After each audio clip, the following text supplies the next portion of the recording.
अरे बेटा, कैसा है तू? अच्छा है ना? हाँ दादाजी, अच्छा है।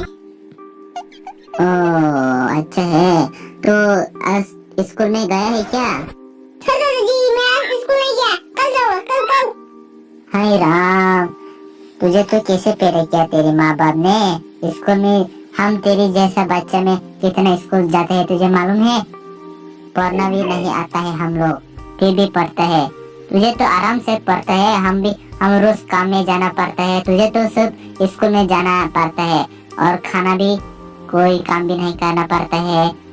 इतना आराम भी नहीं पढ़ सकते क्या? तो दादाजी, सॉरी, कल जाऊंगा। बदतमीज, किसका बच्चे है तू?